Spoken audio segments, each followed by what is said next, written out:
اے مسلمانوں دوڑ لگا دو اور آگے سے آگے نکلنے کی کوشش کرو۔ مسارعت کے معنی ہوں گے تیز دوڑنے میں ایک دوسرے کے ساتھ مقابلہ کرتے ہوئے آگے نکلنے کی کوشش۔ سارعوا الی مغفرۃ من ربکم، اپنے رب کی مغفرت کی طرف دوڑو اور دوڑ میں مقابلہ کرو، ایک دوسرے سے آگے نکلنے کی کوشش کرو۔ وجنت، اور اس جنت کی طرف دوڑ لگاؤ، ارضها السماوات والارض، جس کا پھیلاؤ آسمانوں اور زمین جتنا ہے۔ اعدت للمتقین، وہ تیار کی گئی ہے، سجائی گئی ہے، اسے پورے اہتمام کے ساتھ تیار کیا گیا ہے اہل تقویٰ کے۔ ان اہل تقویٰ کے کچھ اوصاف کیا ہیں؟ الذین ینفقون فی السراء والضراء، وہ لوگ کہ جو خرچ کرتے ہیں، مراد ہے اللہ کی راہ میں، اور اللہ کی راہ میں خرچ کرنے کی دو مدیں ہیں۔ اللہ کی رضا کے لیے اس کے بندوں میں سے جو محتاج ہوں، جن کو کوئی ضرورت لاحق ہو، ان کی مدد کریں، یتیم ہوں، بیوائیں ہوں، مسکین ہوں، کوئی قرض تلے دب گئے ہوں، وہ سب کے سب اس میں آ جائے۔ لہذا دوسری مد کیا ہے؟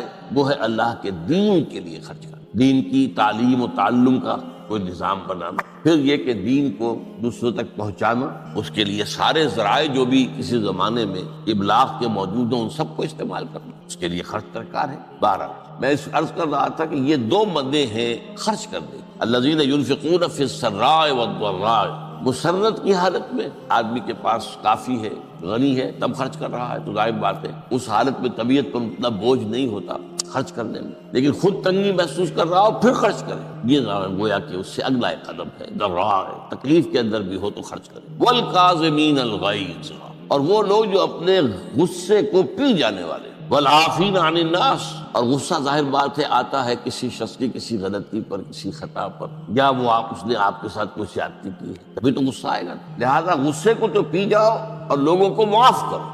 والعافین عن الناس، یہ دو کام در حقیقت ایک ہی کام کے دو رخ ہیں، کہ غصہ آیا ہے تو اسے پی جاؤ، اور جس شخص نے بھی تم پر زیادتی کی ہے، تمہارے خیال میں زیادتی کی ہے، ہو سکتا ہے وہ اپنی جگہ پر صحیح ہو، لیکن یہ کہ بہرحال تمہیں غصہ آیا ہے، اس غصے کو پی جاؤ اور اسے معاف کرو۔ واللہ یحب المحسنین، اور ظاہر بات ہے کہ اللہ تعالیٰ کو تو ایسے محسنین ہی پسند ہے۔ اب یہاں بھی نوٹ کر لیجئے وہی درجہ احسان جو ہم پڑھ چکے ہیں بڑی تفصیل سے، حدیث جبرائیل کے حوالے سے گفتگو شروع ہوئی تھی، بعد میں پھر بھی مختلف مواقع پر گفتگو آتی رہی ہے، اور اگلی حدیث میں پھر آ رہی ہے احسان کسے کہتے ہیں۔ تو اللہ تعالیٰ کو ایسے محسن جو اپنے اس دین کو خوبصورت بنا دے، دین ان کا جو ہے اور دینی زندگی ان کی جو ہے وہ دل کو لبھانے والی ہو، وہ لوگوں کو پسند آنے والی ہو، بلکہ یہ کہ اس کے اندر جو ہے وہ حسن جو ہے دل آویزی پیدا ہو جائے۔ اس آیت کے حوالے سے میں آج پھر حدیث آپ کو سنا رہا ہوں۔ اس کے راوی حضرت ابو ہریرہ ہے رضی اللہ تعالی عنہ، انہوں نے ذکر کیا ہے اور اس کی روایت بھی ہے امام بخاری نے کی ہے رحمہ اللہ، ان رجلا قال للنبی صلی اللہ علیہ وسلم، ایک شخص نے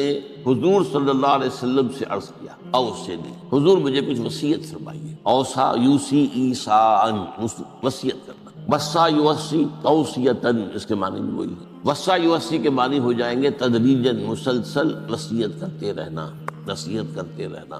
اور ایک ہے ایک مرتبہ آپ نے ایک بات کہہ دی، اوصنی، مجھے وصیت فرمائی، مجھے نصیحت فرمائی۔ قال لا تغضب، آپ نے ایک ہی بات فرمائی، غصہ نہ کیا کر، مغلوب الغضب نہ ہو جایا کہ غصہ آئے اور تم پر چھا جائے، تمہارے اوپر اپنا غلبہ کر۔ فردد مرارا، اس شخص کے دل میں شاید کوئی اور بات تھی، اس نے پھر پوچھا، اوصنی حضور، بس کیجیے وصیت۔ آپ نے پھر فرمایا لا تغضب، پھر پوچھا، وہ تکرار کرتا رہا اور حضور نے بھی ہر مرتبہ وہی بات۔ اب اس سے اندازہ ہو جاتا ہے کہ یہ بات کتنی اہم ہے۔ اب پہلی بات تو میں آپ کو یہ بتا دوں کہ غصہ آ جانا کوئی غیر فطری بات نہیں، غصہ اللہ تعالیٰ نے انسان میں رکھا ہوا ہے۔ البتہ غصے کے اعتبار سے حضرت حسن، غالباً حسن بصری رحمہ اللہ، ان کا ایک قول بڑا حکیمانہ ہے، بہت حکیمانہ۔ وہ فرماتے ہیں کہ ایک انسان تو وہ ہوتا ہے جو پورا انسان ہوتا ہے، مکمل انسان، ایک ہوتا ہے نصف رجل، آدھا انسان، وہ انسانیت کے معیار پر پورا نہیں ہوتا، ہاں نصف تک آ جائے۔ اور ایک انسان ہوتا ہے لیس برجل، وہ انسان ہوتا ہی نہیں، وہ حیوان ہوتا ہے۔ پورا انسان وہ ہے جسے غصہ دیر میں آئے اور جلدی رفع ہو جائے، اور آدھا انسان وہ ہے جسے غصہ جلدی آئے لیکن جلدی رفع بھی ہو جائے، یا دیر میں آئے تو دیر میں رفع ہو، یہ دونوں برابر ہو جائیں گے۔ جلدی غصہ آیا جلدی ختم بھی ہو گئے، دیر میں آیا دیر لگا دی جانے میں بھی۔ اور جو شخص سرے سے انسانیت کا مستحق ہی نہیں کہ اسے انسان مانا جائے، اسے غصہ جلدی آ جائے اور دیر میں جائے، وہ اصل میں پھر انسان نہیں، وہ اخلاقی اعتبار سے پورا انسان کہلانے کا مستحق ہے۔ تو غضب کے اعتبار سے یہ تین درجے جو ہے وہ سامنے رہتے۔ پھر مزاجوں کی بات بھی ہوتی ہے، اللہ تعالیٰ نے مختلف مزاج بنائے ہیں. بعض طبائع کے اندر جمال کا عنصر زیادہ ہوتا ہے، جمالی شخصیت، خوبصورت شخصیت. طبعا بعض جلالی مزاج کے لوگ ہوتے ہیں، ہمارے بزرگوں میں بھی ہوتا ہے، دیندار لوگوں میں بھی ہوتا ہے، یہاں تک کہ نبیوں میں بھی ہے. حضرت موسیٰ علیہ السلام جلالی طبیعت کے آدمی. آپ کو معلوم ہے اس کے واقعات تو ہمارے سامنے ہیں جو قرآن میں موجود. ایک قبطی کا اور ایک اسرائیلی کا جھگڑا ہو رہا تھا، اس اسرائیلی نے مدد مانگی تو حضرت موسیٰ نے ایک مکہ لگایا ہے اس قبطی کو اور اس کی جان نکال دی. تو ان کے غضب کا، ان کی جلالی طبیعت کا یہ حال ہے. اور اس کا سب سے بڑا نقشہ جو قرآن مجید میں آتا ہے کہ جب اللہ تعالیٰ نے جب ہجرت ہو گئی اور مصر سے حضرت موسیٰ علیہ السلام اپنی قوم کو لے کر، بنی اسرائیل کو لے کر نکل آئے، دریا یا سمندر بھی اللہ نے پار کرا دیا، سمندر کو یا دریا کو پھاڑ کر. اس کے بعد وہ مرحلہ آیا کہ انہیں اب شریعت دی جائے، اس لیے کہ اصل میں ہجرت کے بعد پھر شریعت آتی ہے. ہجرت سے پہلے کا وقت جو ہے وہ تو ایک کشاکش کے اندر گزرتا ہے. جیسے کہ 12 برس حضور کے مکے میں ہیں، ایک کشاکش ہے جسے ہم عام طور پر کشمکش کہہ دیتے ہیں، ایک سٹرگل ہے، اس میں مصیبتیں ہیں، تکلیفیں ہیں، مارے کھائی جا رہی ہیں وغیرہ وغیرہ. تو ہمیں کسی تفصیلی شریعت کے لیے جانے کا موقع نہیں تھا. نماز بھی جا کر 5 وقتہ جو ہے وہ سن 1190 میں فرض ہوئی ہے، یعنی آپ سمجھئے کہ ہجرت سے 1-1.5 سال پہلے. اس کے علاوہ زکوٰۃ کا کوئی نظام ابھی باقاعدہ کہ یہ اتنے میں سے اتنا کوئی نہیں. ہاں عام طور پر لفظ زکوٰۃ استعمال ہوا ہے. اپنے مال کو پاک کرو، پاک کرتے رہا کرو، مال میں سے صدقہ خیرات نکالتے رہا کرو، اس سے وہ مال پاک نکالے. تو اسی طریقے سے جو ہجرت آئی حضور پر، جو ہجرت کے بعد شریعت نازل ہوئی مدینہ منورہ میں. اور دورہ ترجمہ قرآن میں یہ بات واضح میں کر دیا کرتا ہوں کہ اس شریعت کا بلو پرنٹ جو ہے، یہ لفظ آپ میں سے بہت سے حضرات جانتے ہوں گے، کوئی عمارت بنانی ہو تو اس کا جو نقشہ بنتا ہے پہلا وہ ایک نیلے کاغذ پر بنتا ہے، بلو پرنٹ. تو بلو پرنٹ جو ہے اس شریعت محمدی علیہ صاحب الصلاۃ والسلام کا، وہ سورہ بقرہ میں تیار ہو گیا. پھر اس میں جو تفاصیل کے اور پورے جو خد و خال آئے ہیں وہ پھر سورہ نساء اور سورہ مائدہ اس کی تکمیل کی شروع. بہرحال جب حضرت موسیٰ کو ہم اللہ تعالیٰ نے طلب کیا 40 دن کے لیے کوہ طور پر، اس کو ہم چلہ بھی کہہ سکتے ہیں، 40 روز کی اللہ تعالیٰ نے ان سے ریاضت کروائی، مشقت، روزہ اور یہ کہ عبادت اور ذکر الہی. اس کے بعد انہیں اللہ نے تورات عطا فرما دی. اس میں آپ کو یاد آ جانا چاہیے حضور سے بھی قرآن مجید کے نزول سے قبل اسی طرح کا معاملہ غار حرا میں آپ کی جو خلوت گزینی ہوتی تھی، اور وہاں پر جو بھی آپ اب کیا عبادات کرتے تھے یہ ہمیں معلوم نہیں ہے، لیکن یہ ہے کہ عام طور پر جو محدثین نے کہا ہے کان صفت تعبدہ فی غار حرا التفکر بالاعتبار، غور و فکر کرتے تھے یہ کائنات کیا ہے، کیا اس کا نظام ہے، یہ معاشرہ ہمارا کدھر جا رہا ہے، یہ خرابیاں کیوں بڑھ رہی ہیں، یہ کیوں انسان کا خون کرتا ہے، یہ کیا بات ہے، یہ کیا وجہ ہے کہ کچھ لوگ بھوکے مر رہے ہیں اور کچھ لوگ جو ہے ان کے پاس بہت دولت جمع ہو گئی. یہ غور و فکر جو ہے تو یہ آپ کا رہا ہے بہرحال. لیکن یہ کہ تخلیہ اور غار میں آپ کا قیام یہ اپنی جگہ پر سامنے. تو اسی طریقے سے وہاں 40 دن کا معاملہ ہوا حضرت موسیٰ علیہ السلام کے ساتھ. اس کے بعد الواح دے دی گئیں، جو پتھر کی تختیاں تھیں ان کے اوپر جو احکام 10 ہیں، دی 10 کمانڈمنٹس جو بنیاد ہے. جیسے میں نے کہا کہ سورہ بقرہ جو ہے شریعت محمدی کی اساس ہے، تو شریعت موسوی کی اساس وہ 10 کمانڈمنٹس ہیں جو کہ پتھر کی سلوں پر لکھی ہوئی دی گئی ہیں حضرت موسیٰ علیہ السلام کو کوہ طور. اب پیچھے کیا ہوا؟ حضرت موسیٰ کی اس غیر حاضری میں سامری کو موقع مل گیا. اس نے گمراہ کرنے کے لیے ایک شعبدہ دکھایا، اور وہ شعبدہ کیا تھا؟ آل فرعون کے جو زیور وغیرہ ہوتے تھے ان لوگوں کے، وہ ان بنی اسرائیل کے لوگوں کے پاس امانت رکھا تھا. یعنی انہیں بھی اندازہ یہ تھا یہ اسرائیلی جو ہیں یہ بددیانت نہیں، یہ جو ہے اس کے اندر جو ہے وہ نہیں کریں گے کوئی خیانت، خائن نہیں. بہرحال چونکہ حضرت ابراہیم کی اولاد تھے، حضرت یعقوب کی اولاد تھے، تو چاہے اور ان میں خرابیاں آ گئی ہوں گی، لیکن یہ کہ یہ اندازہ انہیں تھا کہ یہ امین لوگ ہوتے ہیں، تو ان کے پاس امانت رکھی ہوئی. جب وہ نکلے وہاں سے وہ ساری چیزیں بھی ساتھ لے کر آ گئے. اس کو کہا اس نے سامنے نے کہ یہ پھینک دو، کوئی تو نجس تمہارے لیے جائز نہیں. اس حد تک تو بات ٹھیک ہوئی. پھر ان کو پگھلا کر اور ایک بچڑے کی شکل بنا لی اور اس کے اندر ایسا کچھ میکینزم رکھا کہ اس میں سے ہوا گزرتی تھی، اندر سے کھوکھلا تھا، تو آواز ایسی آتی تھی جیسے کہ بچڑا ڈکرا رہا ہو. اس نے کہا یہ ہے تمہارا خدا. یہ موسیٰ کو تو مغالطہ لگا ہے، اس غلطی فہمی کے اندر وہ پڑ گئے ہیں، کہاں گئے ہیں، کس خدا کے پاس گئے ہیں، یہ خدا تو یہ ہے تمہارا خدا، اسے پوجو. بہرحال وہاں کچھ لوگ جو ہے کافی بڑی تعداد میں لوگوں نے پرستی شروع کی.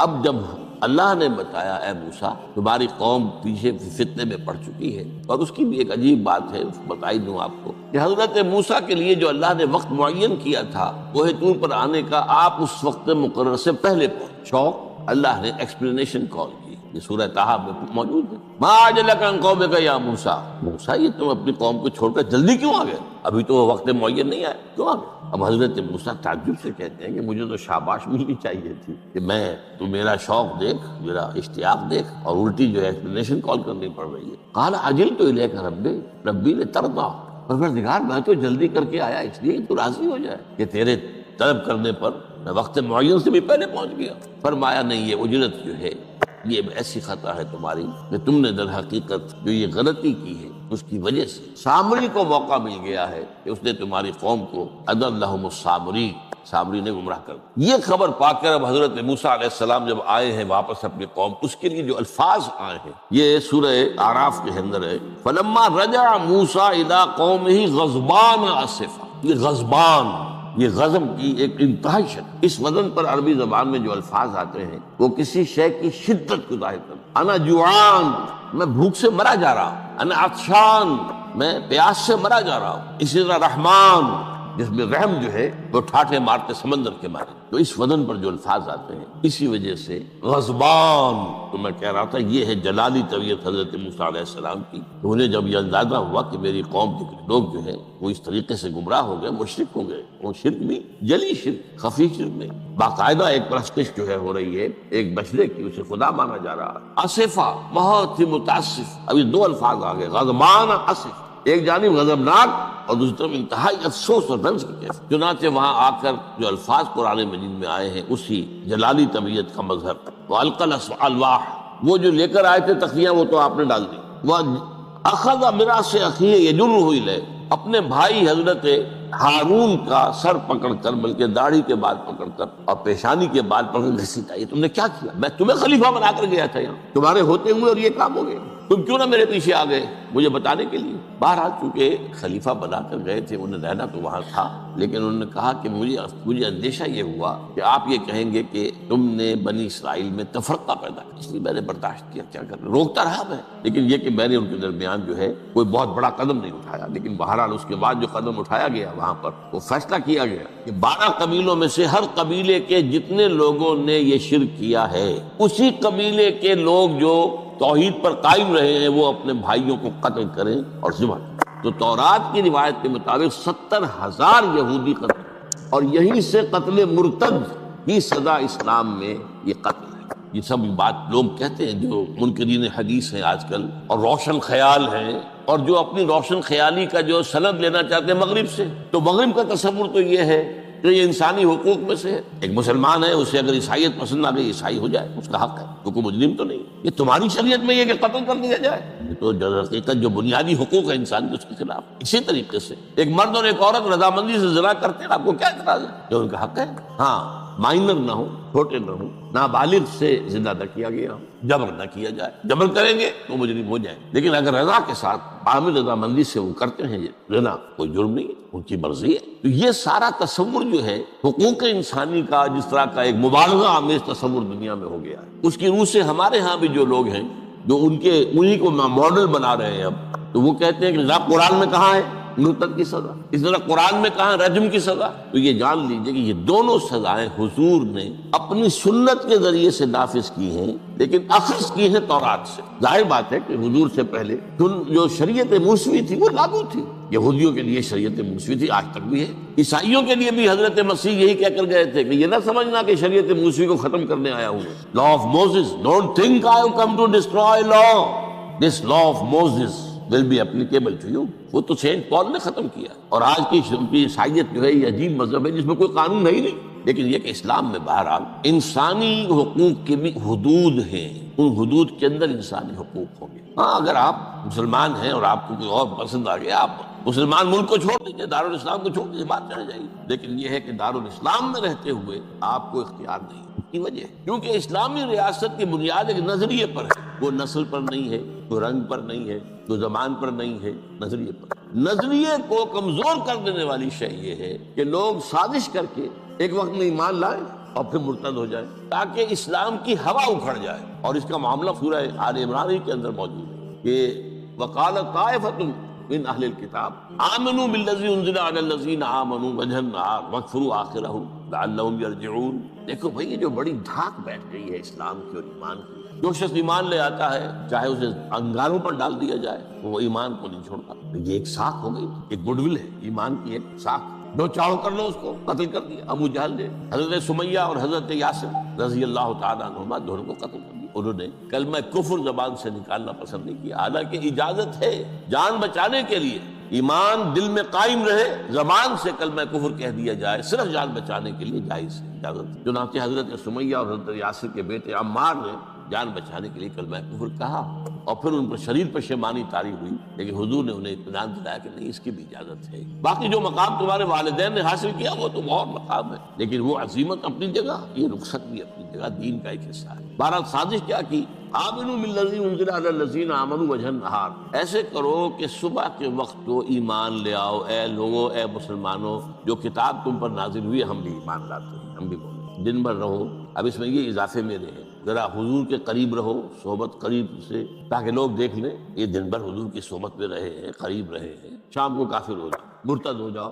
یہ دیکھ لیا ہم نے، یہ تو دور کے ڈھول سہانے ہیں، ہم نے اندر جا کر دیکھ لیا، کوئی بات ہے نہیں، کوئی خاص بات نہیں۔ اس سے کیا ہوگا؟ لعلہم یرجعون، کچھ نہ کچھ لوگ ضرور جو ہے وہ متزلزل ہو جائے گے، آخر سب لوگ تو برابر کے نہیں ہوتے، نہ ہر زن نست و نہ ہر مرد مرد، کمزور ایمان والے لوگ بھی تو تھے نا، اور ان سے بھی نیچے منافقین بھی موجود تھے، لیکن کمزور ایمان والوں کے دل کے اندر بھی خدشہ پیدا ہوا ہوگا، وسوسہ اندازی کا شیطان کو موقع مل گیا۔ بھائی کو بات دیکھی ہوگی نا، انہوں نے بڑے بھلے لوگ تھے، بڑے اچھے لوگ تھے، بڑی نیک نیتی سے ایمان لائے تھے، اور حضور کی صحبت میں اور محفل کے اندر بڑے مؤدب ہو کر بیٹھے رہے تھے، بڑی توجہ سے انہوں نے حضور کا کلام سنا تھا، تو آخر کوئی بات تو ہوگی نا جو دیکھی ہے، تبھی تو وہ جو ہے وہ اسلام کو چھوڑ کر چلے گئے۔ اس فتنے کا سد باب کرنے کے لیے قانون بنا ہے، جو اسلام لائے دیکھ بھال کر لائے، اس لیے کہ ظاہر بات ہے کہ یہ تو اب ایک وادی، اس کے اندر قدم رکھنا ہے، جس میں مشکلات بھی آئیں گی، تکالیف بھی آئیں گی، لیکن یہ کہ بہرحال اس سے رجوع کرنے کا پھر حق نہیں ہے۔ اسلام اگر چھوڑو گے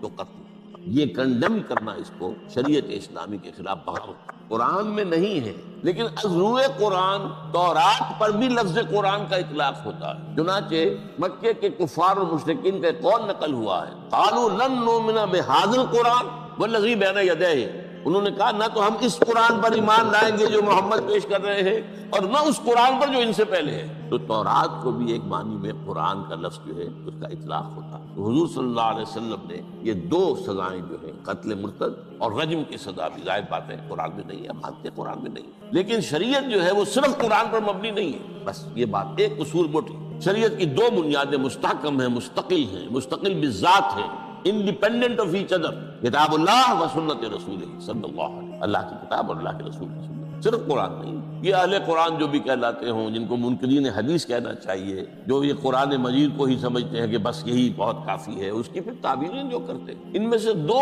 آدمی بھی نماز پر متفق نہیں، نماز کتنی ہوں گی، نماز ہے بھی کہ نہیں، صلاۃ کے معنی نماز ہے بھی کہ نہیں متفق نہیں، کیسے ہوں گے؟ تو سنت رسول سے معین ہوا ہے، صلو کما رأیتمونی اصلی، نماز پڑھو جیسے مجھے دیکھتے ہو میں نماز پڑھتا ہوں، سارا معاملہ تو اس سے۔ تو بہرحال اس اعتبار سے یہ جو میں نے آپ کو حضرت موسیٰ علیہ السلام کا معاملہ بتایا، تو اس میں ایک بات قائم کرنا چاہتا ہوں آپ کے ذہن میں، کہ غضب کب آتا ہے انسان، غصہ کب آتا ہے؟ کسی نہ کسی حمیت پر زد پڑتی ہے تو غصہ آتا ہے، یا تو حمیت ذات ہے، آپ نے محسوس کیا میری ذات کے اوپر جو ہے حملہ کیا گیا ہے، میری شہرت پر، میری عزت پر، لہذا غصہ، یا یہ کہ میرے خاندان پر جو حرف لایا گیا ہے، جو حرمتی کی گئی ہے، یا میری قوم اور وطن پر، اور یا اللہ کے دین پر، تو اس میں حمیت دینی پر غصہ آنا یہ ظاہر بات ہے کہ مستثنیٰ ہو جائے گا ان غصوں سے جو حمیت ذاتی پر آیا ہے، یا حمیت عائلی پر آیا ہے، یا حمیت قومی و وطنی پر آیا ہے، لیکن یہ کہ اللہ کے دین کے معاملے میں غضبناک ہو جانا، اس میں ظاہر بات ہے کہ فرق پڑ جائے گا بنیادی طور پر۔ حضرت موسیٰ کا غصہ جو آیا ہے وہ اس پر آیا ہے کہ میری قوم،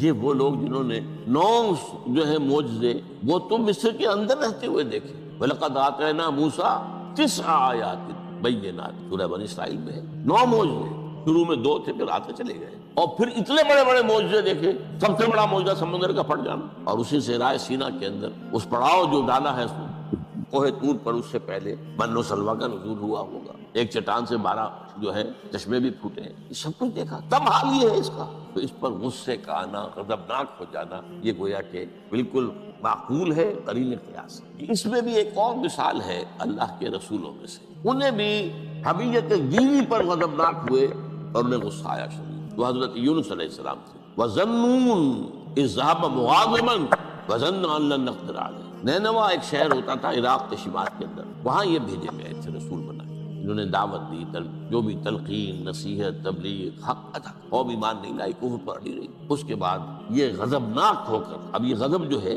یہ دین کا غضب ہے، اپنی قوم کو چھوڑ کر چل. لیکن یہاں ایک خطا ہو گئی. حضرت موسیٰ سے خطا کیا ہوئی تھی کہ وقت معین سے پہلے پہنچ گئے. فَإِنَّا قَدْ فَتَنَّا قَوْمَكَ مِن بَعْدِكَ، اس کی سزا مل گئی. یہاں غلطی کیا ہوئی کہ رسول جو قوم کی طرف بھیج دیا جائے، جس قوم کی طرف یا جس شہر کی طرف یا جس علاقے کی طرف، جب تک ایکسپریس پرمیشن اللہ کی نہ آ جائے رسول جگہ چھوڑ کر نہیں جا سکتا. یہاں یہ ہے کہ وہ اتنے غضبناک ہو گئے کہ یہ بات جو ہے یہ ذہن کے سامنے نہ رہی، اور آپ اپنی قوم سے ناراض ہو کر، یہ بدبخت قوم جو ہے یہ تو ہلاک ہو کر ہی رہے گی، تو یہ چھوڑ کر چلے گئے. یہ غلطی ہوئی. چنانچہ آپ کو یاد بھی آ گیا ہوگا کہ جب ہجرت مدینہ کی اجازت آ گئی ہے اللہ کی طرف سے عام صحابہ کے لیے، تو آپ نے کہہ دیا چلے جاؤ مدینے جاؤ، آپ خود نہیں گئے. جب تک کہ ایکسپریس پرمیشن واضح طور پر، معین طور پر آپ کے لیے اجازت نہیں آ گئی، اس وقت تک آپ نے مکے سے سفر نہیں کیا. حضرت، یہ واقعہ سیرت کا مشہور واقعہ ہے، حضرت ابوبکر صدیق رضی اللہ تعالیٰ عنہ نے 2 اونٹنیاں تیار کی تھی. یہ لمبا سفر ہے اور تیز جانا ہوگا، ہم جب جائیں گے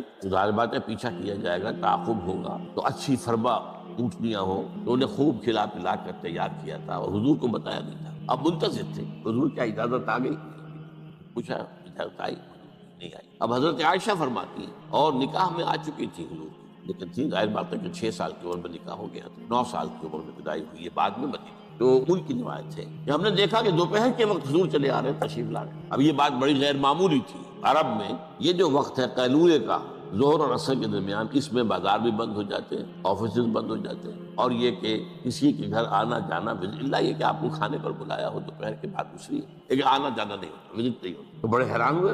تو حضور نے اپنا ذرا چہرہ وغیرہ چھپایا ہوا بھی ہے اپنے رومال میں، تشریف لائے اور آ کر کہا کہ میں اندر آنا چاہتا ہوں. حضرت ابوبکر تشریف لائیے. ایک تو آپ کی ظاہر بات ہے حضرت عائشہ سے نکاح تو ہو چکا تھا، وہ تو محرم تھی، یہاں کوئی نامحرم نہیں ہے. آپ آئیے. آ کر آپ نے کہا کہ ہم بکر اجازت آ گئی. اب حضرت ابوبکر کی خوشی کا ٹھکانہ نہیں تھا، دل میں سوچتے تھے کہ اب مجھے شاباش ملے گی. عرض کیا حضور میں نے 2 اونٹنیاں تیار کر رکھی ہیں، خوب کھلا پلا کر فرما کیا، تیار کیا. حضور نے تھوڑا سا توقف فرمایا. اچھا میں 1 اونٹنی میں استعمال کروں گا، لیکن میں اس کی قیمت ادا کروں گا. حضرت ابوبکر رو پڑے کہ حضور کیا مجھ سے بھی مغایرت ہے؟ میں نے اپنے جان و مال میں سے کون سی چیز آپ سے بچا کر، سارا مال آپ پر خرچ کر چکا. آپ نے اشارہ کیا حضرت عائشہ کے بارے میں. تو ایک مرتبہ پوچھا ہے کہ وہ تو آپ کی بھتیجی ہے، کیسے آپ کے ساتھ نکاح ہو؟ وہ دینی معاملہ ہوتا ہے، میں تم میرے دینی بھائی ہو، مسلم بھائی نہ کہنے کے لیے پیش کر. تو میں نے اپنی کون سی چیز کو آپ سے بچا کر، یہ ان کے الفاظ نہیں ہے، یہ میں ان کے جذبات کی تعبیر اپنے الفاظ میں، لیکن یہ واقعہ میں آتا ہے کہ تو بہرحال یہ جب تک ایکسپریس پرمیشن نہیں آتی اس وقت تک رسول نہیں جا سکتا. حضرت یونس چھوڑ کے چل گئی. وَظَنُّونِ إِذْ ذَهَبَ مُغَاضِبًا، مغاضب وہی غضبناک، تو اس کو اللہ تعالیٰ نے پکڑا. اس لیے کہ یہ غلطی ایسی تھی کہ جس کے اوپر پکڑ ہونی. یہ تو کار رسالت کے اندر جو اس کی شرائط ہیں ان میں سے ایک شرط کے اندر کمی ہوئی. لہذا پھر وہ آپ کو معلوم ہے کہ وہ مچھلی کے پیٹ میں گئے اور وہاں انہوں نے جو ہے لا الہ الا انت سبحانک انی کنت من الظالمین، تو آپ نے جو بھی وہ استغفار کیا ہے اللہ سے، پھر اللہ نے معاف کیا. پھر اس مچھلی نے، ویل مچھلی کوئی تھوڑی جو شط العرب میں معلوم ہوتا ہے، شط العرب میں اس نے نگلا ہے. اور شط العرب یہ دونوں دریا جو ہیں فرات اور دجلہ جب عراق کے جنوب میں آ کر ایک ہو جاتے ہیں، وہ تو گویا کہ ایک بڑا سا چھوٹا سا سمندر بن جاتا ہے، اتنا بڑا وہ شط العرب کہلاتا ہے. اس سے ہو کر پھر گلف میں آئے، اور گلف سے ہو کر کہیں مکران کے ساحل پر آ کر اگلا ہے اللہ کے حکم سے اس مچھلی نے حضرت السلام. اس پر ایک تحقیقی مضمون میثاق میں ایک زمانے میں شائع ہوا تھا، میں اب اس وقت کی تفصیل میں نہیں جا سکتا، کہ اس علاقے میں حضرت یونس علیہ السلام کو اور پھر وہ اس کے ساحل پر پڑے رہے. تو معلوم ہوا کہ یہاں پر غضبناک ہو جانا اگرچہ تھا حمیت دینی کی وجہ سے، لیکن وہاں بھی جو بنیاد ہے دین کی اور جو اس کے جو شرائط ہیں ان میں سے کسی کو کراس کرنے کی اجازت نہیں. اس میں سے اگر کسی رسول سے بھی ہوا ہے تو پھر یہ کہ اللہ تعالیٰ کی طرف سے گرفت ہوئی. اور یہاں یہ نوٹ کرا دوں میں آپ کو، ہم جو مبالغے آمیزی کیا کرتے نعتوں کے اندر، اور آج کل انتہا ہوئی ہے ٹی وی کے اوپر، بعض چینلز کے اوپر نعتوں ہی نعتیں، نعتیں ہی نعتیں، نعتیں ہی نعتیں، پھر ان کے اندر جو مبالغے ہوتے ہیں. حضور نے فرمایا ہے مجھے یونس ابن متیٰ پر بھی فضیلت مت دو. اب یونس ابن متیٰ وہ ہیں واحد رسول جن سے کچھ خطا ہوئی ہے اور جس پر سزا ہوئی. باقی اور رسولوں میں سے کسی کے ساتھ ایسی بات صاحب خطا ہوئی ہے حضرت موسیٰ سے بھی، ما عجلک عن قومک یا موسیٰ، لیکن خطا جو ہے اس کی کوئی سزا حضرت موسیٰ کو نہیں ملی۔ واحد رسول ہیں حضرت یونس علیہ السلام، الا قوم یونس، اور اس کا جو فائدہ پہنچا ہے، یہ جو آج کی جدید اکاؤنٹنگ ہے، debit and credit, Hare debit کے اگینسٹ کوئی انٹری برابر کی جو ہے کریڈٹ کی ہوگی، ہر کریڈٹ کے اگینسٹ ڈیبٹ کی ہوگی۔ یہ جو ڈیبٹ ہوا حضرت یونس کے خلاف، یہ کریڈٹ بن گیا قوم کے خلاف، قوم کے حق میں، کہ عذاب کے آثار شروع ہو گئے، جس کے بعد کہ کسی قوم کے لیے دروازہ بند ہو جاتا ہے توبہ کا، جیسا کسی فرد کے لیے جب موت کے آثار شروع ہو جائیں اب توبہ کا دروازہ بند، تو جب وہ عذاب کے آثار شروع ہو گئے وہ قوم کو۔ السلام علیکم ورحمۃ اللہ وبرکاتہ۔ ہمارے اس نئے channel internal faith without music کو سبسکرائب کریں۔ آپ کا شکریہ۔